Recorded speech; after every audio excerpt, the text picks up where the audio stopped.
Ga waɗanda ba su ga sun yi subscribing ɗin YouTube channel ɗinmu ba, ku danna subscribe, sannan ku danna alamar ƙararrawa don samun sababbin shirye-shiryenmu a duk lokacin da muka sake su.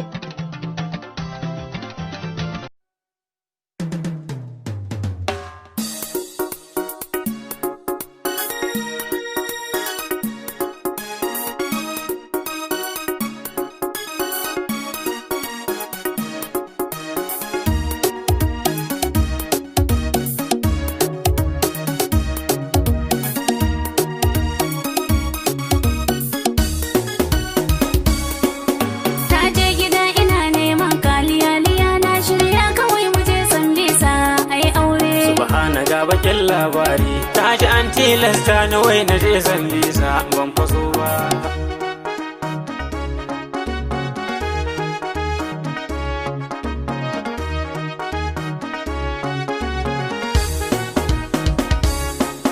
Komai kake bukata manta na dai shi sosai fannin zama da fannin nama. San bisa ga fura ga nono sai na dauko malo da inda ma in dama.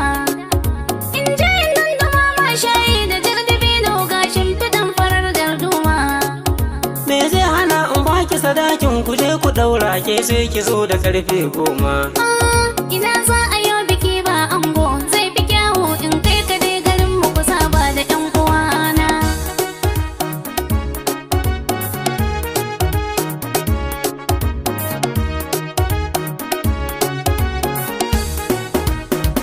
Jiji dogo mai wanke godiyar kakanmu shekaran jiya Aisha zuma miya cije. To ni ne nake zama gunjinyar kin gaba ni da ikon da zan gusa in bar shi. To tun da na fito da shirina kuma ga mota kaga sai mu je in ganshi.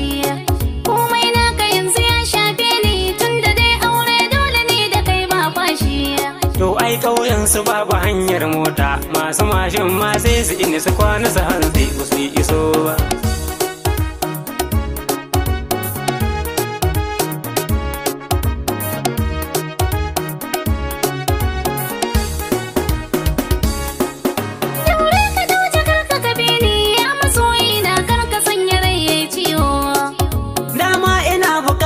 Sanar da ke fani likita na ya ce in bari in yawo, domin idan na hau mota na yi tazarar zango nan gurin yana mun ciwo.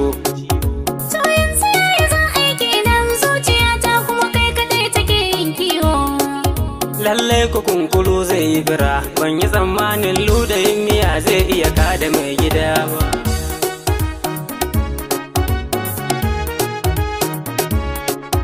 Subhana ga bakin labari ta ji an tilasta na wai na je san lisa ban faso ba.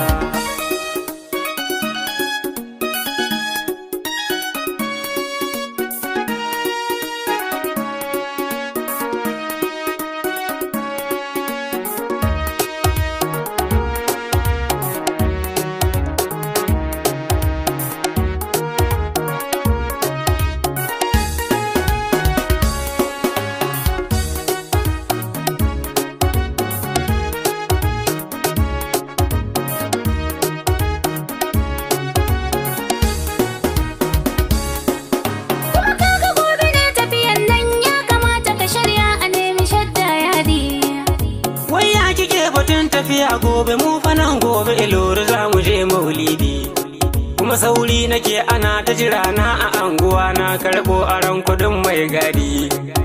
In kina ganin ba zan dawo ba rike takalmi na dama ƙirar kedi. A'a mu je in raka ka dai a biya shi don kuna ran sai mai raba mu ni da kai yau fa ban gani ba.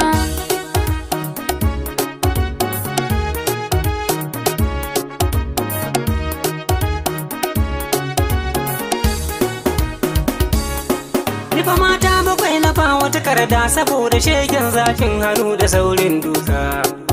Sai na bari kina yin girki in zuba miki naushi saboda kin kada kuka. Sannan a shekara 2 in na yi cefa ne 3 to kin ci arzikin mai maka. Ni ne yanzu mu je san bisa daura auren nan na aminta zan aure ka. Yan mata ta da kanki ki ganne in faɗa miki ne gaskiya ba za ne aure da damuna.